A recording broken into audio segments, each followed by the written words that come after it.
할렐루야. 아멘. 등록 고맙습니다. 자, 우리 여러분 1월, 2월, 3월, 4월, 5월, 6월, 7월, 8월. 아멘. 자, 이번 주가 이제 오늘부터 8월 첫째 주입니다. 8월 첫째 주인 오늘 이제 온사랑 주일 예배를 이제 드리러 오신 여러분들을 축복합니다. 아멘. 날씨가 점점 더워지고 진짜 에어컨 없이는 못 버티는데 그럼에도 불구하고 건강 잃어버리지 않게 조심하시길 바랍니다.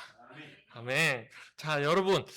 자, 설교 제목 한번 읽어볼까요? 같이 시작. 모든 생명은 하나님의 복. 아멘. 모든 생명은 하나님의 복이다 라고 말씀을 하고 있습니다. 자, 모든 생명, 그 모든 생명 중에 나 포함될까요? 안 될까요? 포함되죠. 여러분도 포함되나요? 아멘. 그 생명이 어떤 복이다? 하나님의 복이다. 아멘. 좋습니다. 자, 여러분들은 만약에 내가 이제 모르는 것이 있다라고 한다면은 혹시 그 모르는 것 어디에다가 물어보고 계시나요? 부모님에다가 물어보나요? 아니면은 옆에 있는 선생님, 아니면은 뭐 길거리에 모르는 사람한테 저기 이거 어떻게 가나요? 아니면 모르는 길 이거 어디로 가나요? 라고 물어보나? 아니면은 보통은 어떻게 해요? 착착착착 컴퓨터에다가 검색을 하거나 스마트폰으로 찾아보죠. 자, 저도 마찬가지로 인터넷에다가 먼저 검색을 해보는 것 같아요.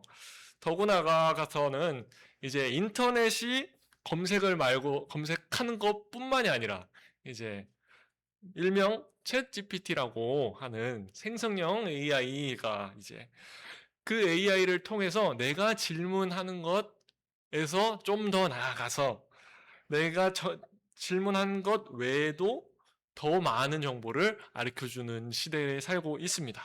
자, 몇 년 전에는 이런 것들이 정말 신기해하고 와, 이런 것이 되구나. 진짜 이제는 새로운 시대가 열리는구나 라는 것이 우리들이 느끼고 있었지만 오늘날 우리는 다음 그림을 보면 인공지능이 그림을 그리고 인공지능이 우리들과 함께 대화를 하면서 공감하고 소통을 하는 시대에 살고 있습니다. 고작 AI가 말이에요. 자, 이처럼 인류의 기술은 정말 놀랍게 발전하고 그리고 더욱더 빠르게 발전하고 있습니다. 자, 화성에 탐사선을 보내고 하루 만에 지구 반대편으로 갈 수도 있고 그리고 핸드폰 하나로 우리들이 갖고 있는 이 스마트폰 하나로 모든 것을 할 수 있을 만큼 그 발전의 속도는 어마어마하게 빠르게 나아가고 있죠. 하지만 이 세상은 그 어떤 첨단 기술로도 결코 흉내낼 수 있는 영역이 한 가지가 있습니다. 그것이 어떤 것일까요? 바로 생명의 시작입니다. 아멘. 하나님께서는 현대의학이 우리들에게 어떤 것까지는 알려줄 수가 있다라고 할 수 있습니다. 사람이 아기로 태어나기까지 10달의 과정 동안 엄마의 몸속에서 심장이 뛰고 그리고 손발이 생겨나고 그리고 사람의 모습으로 태어나는 과정까지는 우리 과학이 자세하게 설명해 줄 수가 있죠. 하지만 과학은 어떻게 되는지는 설명할 수가 있어도 그 작은 생명이 태어나고 어떻게 고유한 인격을 지니고 그리고 영혼이라는 신비가 깃드는지에 대해서는 그리고 그 생명이 왜 온 천하보다 귀한지 그 근원적인 이유에 대해서 설명할 수가 없습니다. 우리는 흔히 내가 이 세상에 태어난 것이 부모님의 선택이나 아니면은 혹은 우연의 확률로 인하여서 내가 나타난 것이다. 내가 이 자리에 태어난 것이다. 라고 생각하기 쉽습니다. 어떤 친구들은 자신이 태어남을 환영받지 못하는 생각을 갖고 있는 사람들도 있을 거예요. 계획되지 않았다라는 생각에 우울해하고 실망한 사람들도 있을 것입니다. 하지만 성경은 우리에게 전혀 다른 소식을, 전혀 다른 진실을 말해주고 있습니다. 자, 여러분이 아주 작은 세포의 상태였을 때에, 아니, 그보다도 훨씬 이전부터 여러분의 존재에 대해서 알고 계시고 완벽하게 계획을 세우시고 직접 빚으셨다라고 하시는 분이 계시다라는 사실을 말이에요. 자, 오늘 다윗의 고백이 담긴 시편 말씀을 통해서 우리가 얼마나 놀라운 과정을 거쳐서 태어난 존재인지, 그리고 하나님 앞에서 어떠한 의미를 가지게 되는지 함께 나눠보도록 하겠습니다. 아멘. 자, 오늘 우리가 함께 읽은 시편 139편은 다윗이 아주 깊이 있는 신앙 고백을 우리들에게 보여주고 있습니다. 자, 다윗은 하나님이 자신의 모든 일거수일투족을 아시는 분이시다라고 하는 것을 찬양하면서 모태에서부터 어떻게 만들어졌는지 아주 시적인 표현으로 묘사하고 있어요. 자, 이 구절을 통해서 우리들의 생명의 주인이 누구인지를 한번 깨달아 알 수 있습니다. 자, 첫 번째, 우리를 직접 조직하신 정교한 창조주는 하나님이시다라고 말씀을 하고 있습니다. 자, 13절 말씀 다시 한번 읽어볼까요? 주께서 내 내장을 지으시며 나의 모태에서 나를 만드셨나이다. 아멘. 자, 주께서 내 내장을, 내 속까지 하나님께서 지으셨대요. 자, 어떻게 보면 좀 꺼림칙하긴 하지만 그만큼 하나님께서 나를 잘 아시고 나를 자세하게 만드셨다라고 알 수가 있습니다.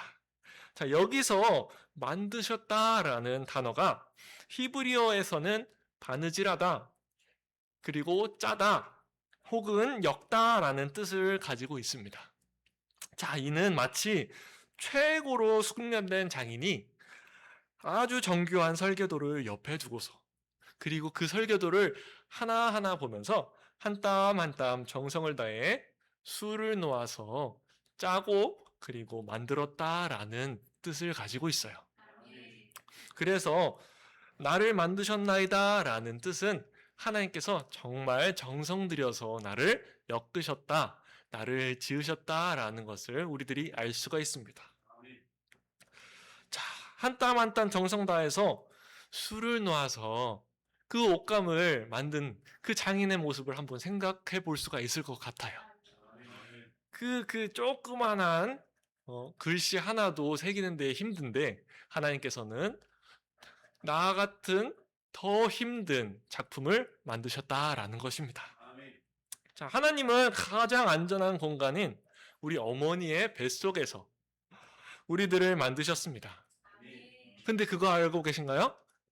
사람의 몸속에는 핏줄이 있는데 그 핏줄은 자그마치 10만 킬로를 갈고 다니는 길이에 달한다라고 합니다. 지구 2바퀴를 넘어가는 길이라고 하죠. 그런 것처럼 수만 가닥이 되는 우리들의 혈관, 그리고 신경세포, 장기, 그리고 뼈, 마디 한 개 한 개마다 하나님께서 직접 엮고 그리고 조립하셨다라는 의미입니다. 태아는 단순히 생물학적 세포의 증식이나 그리고 단백질의 결과가 아닙니다. 하나님께서 직접 바느질하듯이 세밀하게 만드신 최고의 예술작품이라는 것을 우리들이 잊지 말아야 할 것입니다. 그렇기 때문에 우리가 지금 이렇게 숨쉬고 이 자리에 모여서 말씀을 듣고 묵상하는 것이 이제 이 육체가 하나님의 손길이 닿지 않은 곳이 단 한 군데도 없고 거룩한 성전이다라는 것을 우리들이 다시 한번 깨달았으면 좋겠습니다. 자, 두 번째 뭐라고 했어요? 나는 경이로운 존재이다. 아멘. 자, 우리는 심히 기묘하게 설계된 작품이다, 존재다라고 다윗은 말하고 있어요. 자, 14절 말씀에 다윗은 14절에서 하나님이 자신을 지으심이 심히 기묘하다라고 말하고 있습니다. 자, 14절 말씀을 같이 읽어볼게요. 내가 주께 감사함은 나를 지으심이 심히 기묘하심이라. 주께서 하시는 일이 기이하심을 내가 영원히 잘 아나이다. 아멘. 자, 이 말은 두려울 정도로 기이하고 놀랍다라는 뜻이죠. 기묘하다. 정말 신기하고 대단하다라는 뜻인데, 사람마다 가진 눈동자에 그 미세한 주름이나, 그리고 이게 뭐예요? 사람 손가락 하나하나 지문이 있는데 그 지문이 한 사람마다 다 다르죠. 자, 그리고 심지어 우리들이 아직 깨닫지 못한 그 성격마저도 하나님께서는 설계하시고 지으셨다라는 것입니다. 하나님은 우리를 공장에서 찍어내는 단순한 제품으로 만드시지 않으셨어요. 세상에 단 하나뿐인 독특한 존재로, 딱 하나뿐인 그 정교함에 다윗은 뭐라고 말했어요? 경이로운 존재이고 기묘한 존재처럼 하나님께서 우리를 지으셨다라고 했습니다. 정말 놀랍지 않나요? 진짜 지금 인구가 어떻게 되죠? 70억인가요? 제가 그 이상은 모르겠는데 80억인가요? 80억 인구 중에 딱 하나, 그것이 나라는 거죠. 하나님께서는 그 나를 경이로운 존재로 지으셨습니다. 자, 세 번째, 전부터 나를 알고 계신 하나님.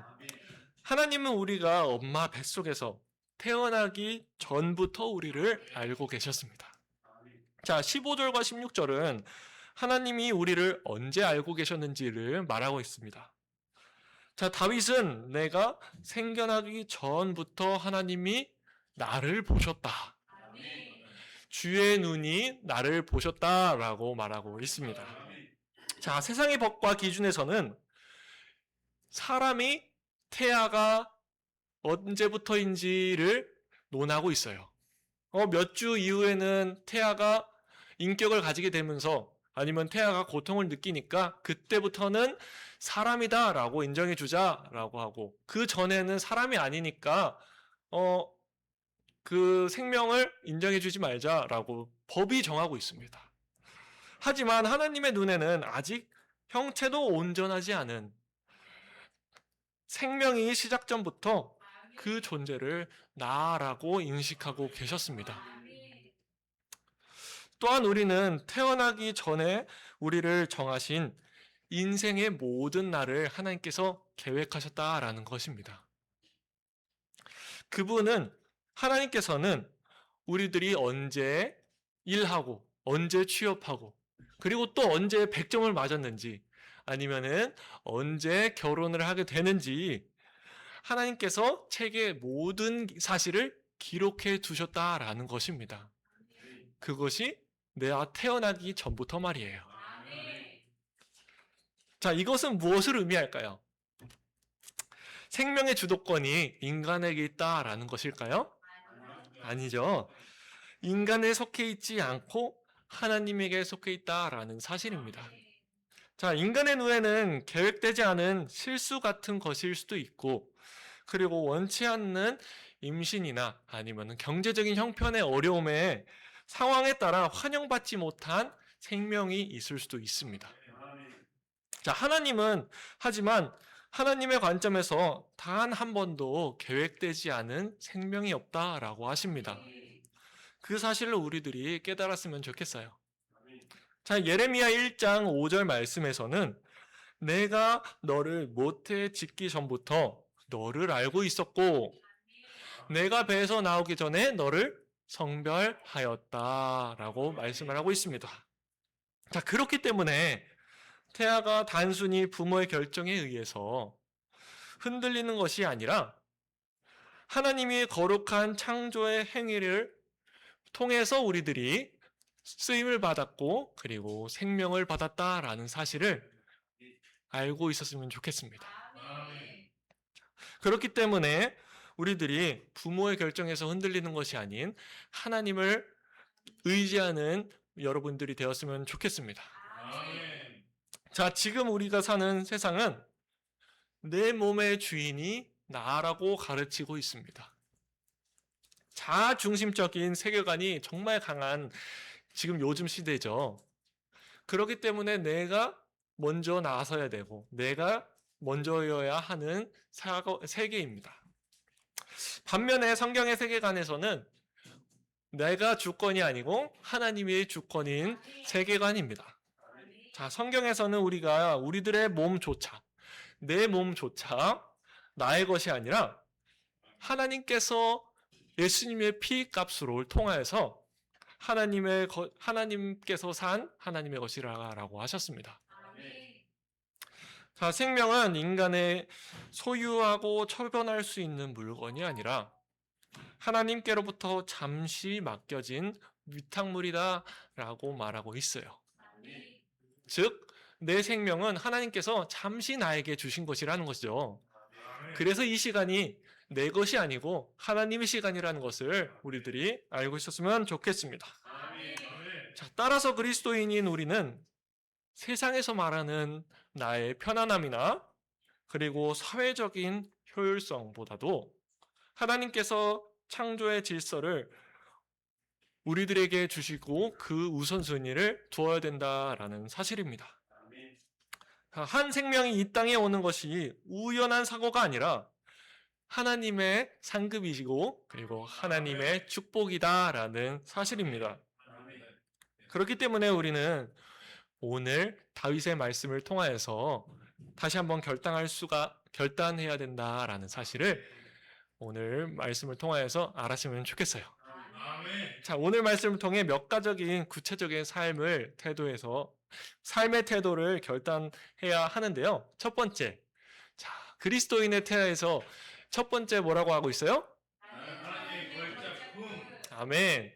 나는 하나님의 걸작품이다 라는 태도를 가지면서 우리들이 살아갔으면 좋겠어요. 아멘. 자, 우리가 하나님의 대단한 설계로 태어난 존재이다 라는 것을 믿는다면 다른 사람과 비교하거나 자신을 비하하고 나를 실망하는 그러한 태도를 하면 안 됩니다. 아멘. 나를 지으신 하나님의 솜씨를 신뢰하면서 자신의 자존감을 회복할 수 있는 내가 되어야 된다라는 사실입니다. 자, 두 번째, 생명을 지키는 기도자. 자, 이 말은 무엇이냐? 생명을 보호하는, 생명을 지키는 기도하는 사람이 되어야 된다라는 사실입니다. 자, 예기치 못한 임신으로 인하여서 두려움을 통하여서 우리 어려워하는 사람들이 있을 수가 있어요. 자, 미혼모들이 위기에 처한 여성들이 있을 수도 있고, 그리고 보호받지 못하고 사라져가는 태아들이 요즘 많습니다. 원치 않은 임신을 통하여서 태아들이 버려지고 있고, 그리고 심지어는 굶어 죽어가는 태아들도 많아요. 최근에 또 20시간, 몇십 시간 동안 밥을 주지 못해서 태아가 굶어 죽어가는 그런 사실도 있었는데, 정말 그런 아픈 사실이 있지 않도록 우리들이 생명에 관심을 가지고 그리고 기도하는 사람이 되어야 된다라는 것입니다. 자, 간절히 기도하여서 우리 교회와 사회가 그들을 품을 수 있는 사랑의 공동체가 되어야 되도록 우리들이 관심을 가질 수 있으면 좋겠습니다. 자, 세 번째, 마지막으로 내 몸을 거룩하게 지킬 수 있어야 합니다. 자, 세상의 유혹과 그리고 실패의 아픔을 통해서 하나님께서 주신 나의 생명을 함부로 하지 않는 저희들이 되어야 합니다. 그래서 우리들이 하나님께서 만드신 계획을 망치지 않고 하나님의 계획하심 속에 우리들의 생명을 귀중히 여기고 그 생명을 베풀 수 있어야 합니다. 하나님이 만드신 계획을 망치는 것이 아니라 함께 동행할 수 있는 성도가 되어야 합니다. 자, 하나님께서는 한 생명 한 생명 허투루 지은 것이 없고 계획 없이 만드신 것이 없다라고 하셨습니다. 그 말씀을 우리들이 기억하면서 하나님 앞에서 내 생명과 그리고 이웃의 생명을 거룩히 지키고 그리고 순종함으로써 우리들이 모든 생명의 복이 되는 저와 여러분들이 되시기를 예수님의 이름으로 기도드립니다. 아멘. 기도하시겠습니다.